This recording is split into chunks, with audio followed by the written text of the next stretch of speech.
Today is day 219 of the podcast, and we're going to be looking at how God really gets our attention. So let me start out by reading 1 Samuel 3:10. The Lord came and stood and called, as at other times, Samuel, Samuel. And Samuel said, Speak, for thy servant is listening. And then let's look at Exodus chapter 3, verses 2 to 4, where God is getting Moses' attention. The angel of the Lord appeared to him in a blazing fire from the midst of a bush. And he looked, and behold, the bush was burning with fire, yet the bush was not consumed.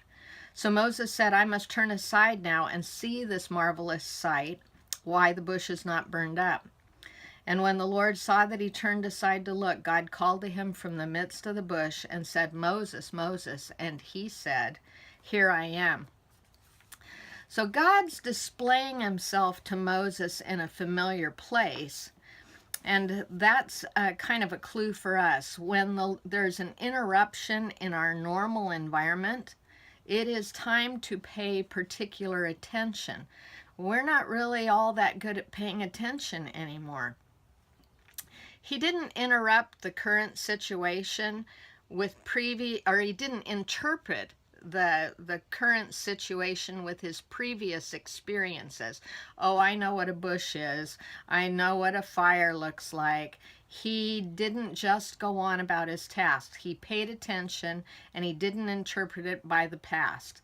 He turned aside from his ways, and he approached the Lord.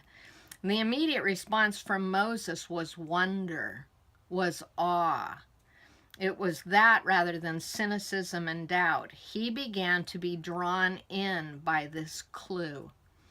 So have our senses been so overstimulated by what the world is offering that we no longer slow down to see, we no longer slow down to hear, we are quick to turn away, we aren't paying attention to the clues that the Lord is leaving to draw us into himself.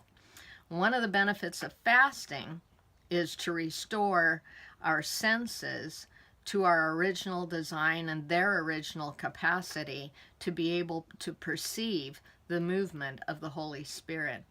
So today's question is, has the Lord ever captivated your attention by something in order to speak to you there?